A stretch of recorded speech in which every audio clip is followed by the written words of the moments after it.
Una carretera federal. Campeche. Mediodía. Una van avanza despacio entre el calor y el polvo. Placas de Michoacán. 5 adultos. 4 menores. Un bebé. Nada fuera de lo ordinario. Exactamente lo que querían parecer. A bordo viajaba algo que las autoridades mexicanas llevaban meses buscando. No era droga. No era dinero. Era una persona. Una persona que en agosto había dirigido un ataque aéreo contra soldados del ejército mexicano desde una pantalla de control, que había grabado el momento exacto en que el explosivo descendía sobre sus objetivos, que había sonreído en los videos recuperados de los drones capturados. Cuando los agentes abrieron las puertas de esa van, no lo sabían todavía, pero alguien ya los estaba esperando. Pero lo más inquietante no era quién llevaban dentro. Era quién había dirigido los ataques, porque no había sido un comando. Había sido una sola persona. Y detrás de todo esto había una mujer. Durante meses, el ejército mexicano no sabía de dónde venían los ataques. Solo llegaban. Silenciosos. Precisos. Desde el cielo. Su apodo lo conoce todo México. Lady Drones.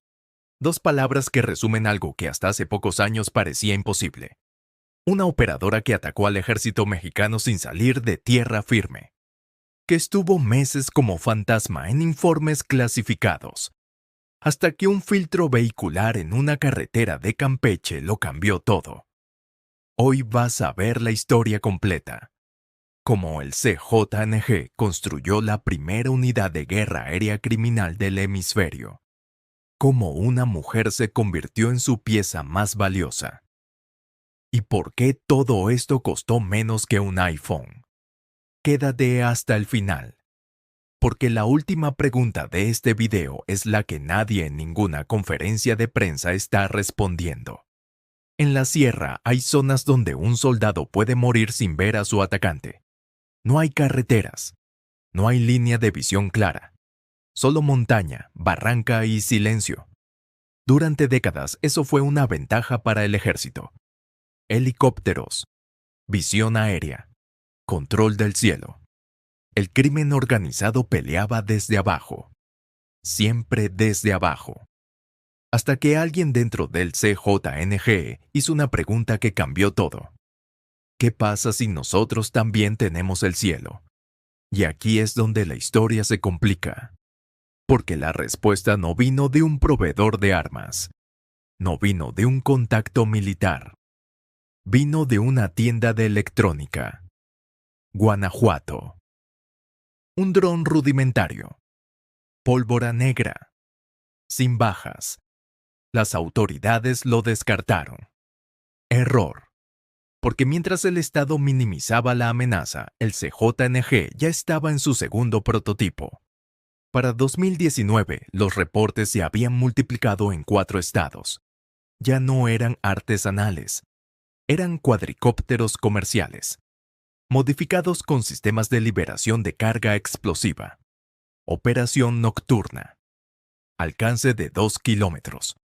Capaces de descender sobre posiciones militares en terreno donde ningún sicario podía llegar físicamente. Todo esto costó menos que un iPhone. Piensa en lo que eso significa. El ejército invierte millones en equipamiento. El CJNG encontró la forma de atacarlos desde el aire por menos de lo que cuesta un televisor. Pero la tecnología sola no es el arma. El arma es quien la opera. Y aquí viene el problema. Para operar esa tecnología, el cartel necesitaba un perfil que nunca antes había reclutado. Hay una versión del CJNG que todo el mundo conoce. Violencia extrema. Expansión rápida. Confrontación directa con el Estado. Eso es real. Pero es la mitad de la historia. La otra mitad es esta. El CJNG aprendió a atacar sin estar presentes, a controlar territorio sin pisarlo, a ganar enfrentamientos sin exponer a sus hombres. ¿Cómo? No operaban como una pandilla improvisada. Operaban como una organización que aprende. Unos fabricaban blindados, otros movían armas, otros coordinaban ataques, y otros empezaron a dominar algo nuevo: el aire. Y ahí aparece algo que cambia las reglas del juego: reclutamiento técnico activo. El CJNG empezó a buscar perfiles que nunca antes había considerado. No sicarios, no halcones, técnicos, personas con formación en electrónica, en sistemas de control remoto, en programación de vuelo. Porque el criterio ya no era lealtad, ya no era brutalidad, era talento. ¿De dónde lo sacaban? De universidades, de empresas tecnológicas, de gente con conocimiento que el sector formal no supo retener. El operador estaba viendo los ataques desde su casa, sin armas, sin riesgo, con una pantalla, y podía repetirlo mañana. Según informes de inteligencia militar y el reporte de C4 Futures de 2023, el CJNG fue el primer grupo criminal en México en desarrollar una unidad especializada de ataques aéreos no tripulados. Los llamaron internamente operadores droneros. Una unidad de élite dentro del cartel, no definida por quién dispara mejor, sino por quién vuela mejor. Lady Drones era parte de esa unidad, no en un rol secundario, en el centro de las operaciones. Pero antes de hablar de ella, necesitas ver exactamente lo que hizo en agosto. Porque lo que ocurrió en esa sierra no tiene precedente en la historia del crimen organizado mexicano. Agosto. Sierra entre Jalisco y Michoacán. Elementos del ejército mexicano en operación de zona de alta conflictividad. Terreno conocido. Protocolo establecido. Lo de siempre. Hasta que escucharon el zumbido. No venía de tierra. Venía de arriba. Y para cuando lo identificaron como amenaza real, ya era tarde. El primer dron descendió sobre su posición. El segundo llegó antes de que pudieran reorganizarse. 14 soldados mexicanos estuvieron a punto de no contarlo. No fue un enfrentamiento. Fue una emboscada aérea. Sin contacto físico. Sin exposición del atacante. Sin posibilidad de respuesta convencional. El ejército recuperó uno de los drones. Y lo que extrajeron de su memoria lo cambió todo. Imágenes almacenadas. Videos del momento exacto en que el explosivo fue liberado sobre posiciones militares. Y algo que los analistas de inteligencia no esperaban encontrar: mujeres jóvenes posando junto al artefacto, sonriendo. Fotos tomadas antes de los ataques. Videos grabados durante los vuelos. Material documentado como si fueran trofeos. Como si fueran victorias que merecían ser recordadas. Y ese fue su error. Porque cada archivo tenía metadatos. Cada video tenía coordenadas GPS almacenadas. Cada operación había dejado rastro digital sin que Lady Drones lo supiera. Los analistas trabajaron ese material durante meses, conectando imágenes con operaciones, conectando coordenadas con ubicaciones, conectando un apodo con una identidad física y finalmente con una localización. Esa soberbia digital construyó el expediente que meses después cerraría el cerco. Pero hay algo de esa investigación que todavía no te he contado. Algo que explica por qué la captura ocurrió donde ocurrió. ¿Y con quién? Lady Drones no viajaba sola en esa van.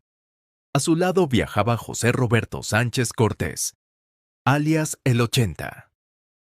Pausa. No es un operador de drones. Es otra clase de activo completamente. Ex funcionario del sistema de justicia en Veracruz. Reconvertido en uno de los operadores más violentos del CJNG en el sureste. $1 millón de recompensa federal sobre su cabeza. Vinculado a la masacre de 14 personas en Minatitlán. A ejecuciones documentadas en Ciudad del Carmen y Coatzacoalcos. ¿Qué une a una operadora de drones de la Sierra de Jalisco con un jefe criminal del sureste? La respuesta está en la expansión. El CJNG lleva años intentando clavar raíces desde Veracruz hasta la frontera con Guatemala. Una ruta estratégica hacia Centroamérica. Un corredor que el cartel necesita controlar. Y Campeche no era el destino. Era territorio de paso.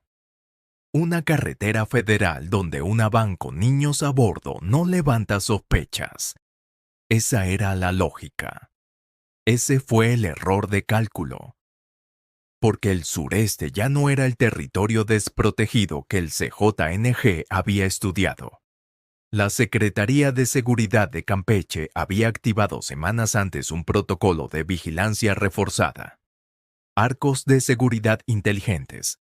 Cámaras con reconocimiento de placas. Filtros coordinados entre fuerzas federales, estatales y municipales. No buscaban a Lady Drones. No buscaban al 80. Pero el sistema los encontró a ellos. Y aquí es donde todo cambia. La van llegó despacio al filtro vehicular. Sin acelerar. Sin cambiar de carril. La configuración perfecta para no levantar sospechas. Pero los arcos de seguridad ya habían procesado las placas. Perfil de riesgo elevado. Los agentes pidieron descender a los ocupantes. Documentos irregulares. Nerviosismo visible. Respuestas que no cuadraban entre sí. Cateo formal. Y entonces encontraron lo primero. Entre los asientos. Una pistola 38 milímetros. Bañada en oro. Con las siglas del CJNG y el número 80 grabados en el metal. En el lenguaje del narco, una pistola así no se usa. Se porta. Comunica que quien la carga no necesita esconderse. Ese exceso de confianza también fue parte del error. Lady Drones fue identificada en ese mismo momento. Sin resistencia. Sin un solo disparo. Sin la ventaja que el aire le había dado sobre todos sus objetivos anteriores. En tierra, despojada de su tecnología, era simplemente otro objetivo prioritario dentro de una van detenida bajo el sol de Campeche. Pero la pistola dorada era solo la superficie. Porque eso no era equipaje cualquiera. Cuando los peritos procesaron formalmente el vehículo, el inventario reveló algo que iba mucho más allá de dos fugitivos. Era una célula activa en pleno desplazamiento operativo. Los celulares decomisados fueron enviados inmediatamente a análisis forense especializado. Y aquí es donde todo cambia. Los contactos almacenados en esos dispositivos no son los de una célula regional. Son los de una red. Nombres. Coordenadas. Registros de comunicaciones cifradas. Material que apunta hacia estructuras del CJNG que hoy se creen completamente intactas. Piensa en lo que eso significa. Lady Drones no era solo una operadora de campo. Era un nodo dentro de una red mucho más amplia. Su detención no cerró esa red. La expuso. Y hay algo más que no puedo dejar pasar. Los videos grabados desde los drones. Ese material que alguien documentó como trofeos. Ahora forma parte de un expediente federal. Cada video es evidencia que un fiscal puede presentar ante un juez sin testigos, sin versiones contradictorias, con las imágenes que ella misma grabó. Los cargos reflejan exactamente eso. Operación de drones armados contra fuerzas militares.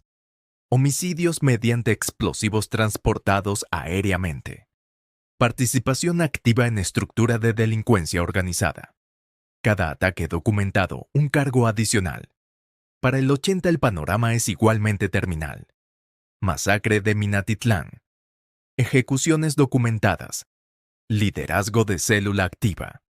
Ambos en proceso federal. Sin fianza posible. Pero la investigación abierta por su captura apunta hacia algo más grande. Y eso es lo que ningún comunicado oficial ha explicado todavía. El problema no es que la atraparon. El problema es que pueden reemplazarla. Esa es la lección real de esta captura, no la que aparece en los comunicados oficiales. Los carteles sofisticados no operan con puntos únicos de falla. Tienen reemplazos. Tienen protocolos para cuando un elemento cae. La captura de Lady Drones no desmanteló la unidad de operadores droneros del CJNG. Creó una vacante. Y eso es mucho más peligroso. Y hay algo más que la captura reveló sin querer. Si llegara a ella requirió meses de análisis forense digital, cruce de información entre múltiples agencias y rastreo de metadatos de drones recuperados en campo. ¿Cuántos operadores con menor perfil de exposición siguen activos hoy? ¿Cuántos vuelos ocurrieron entre agosto y la captura sin documentación pública? Esas preguntas no tienen respuesta oficial todavía. Y el sistema no esperó a que alguien las respondiera. 3 datos. Escúchalos bien. Primero, México es el país con mayor número documentado de ataques con drones criminales en todo el hemisferio occidental. No es tendencia emergente. Está instalado. Segundo, el costo de los drones con capacidad suficiente para ser modificados cayó un 60% en 5 años. La tecnología que antes requería programación especializada hoy viene preinstalada en modelos de consumo masivo. Cualquiera con $500 y tiempo puede aprender a hacer lo que hizo Lady Drones. Ahora mismo. Tercero, en 2023 y 2024, grupos criminales en Ecuador, Colombia y Guatemala documentaron el uso de drones explosivos en operaciones activas. El modelo desarrollado en la Sierra de Jalisco está siendo replicado en otros países. Eso no es hipótesis. Es un patrón con fechas y expedientes abiertos. Música sube. La pregunta no es cómo detectar el próximo dron. La pregunta real es esta. ¿Cómo detienes el reclutamiento de personas con conocimiento técnico dentro de una economía criminal que paga más que el sector formal? Lady Drones no fue un caso excepcional. Fue la primera versión visible de un modelo que ya está perfeccionado. Un modelo que no busca carne de cañón, que busca talento. Y ese modelo no para con una detención. La persona que viene después de Lady Drones probablemente ya fue reclutada. Probablemente ya está entrenando. ¿Cuántos drones están volando esta noche sobre territorio mexicano? Porque algunos puede que ya estén operando.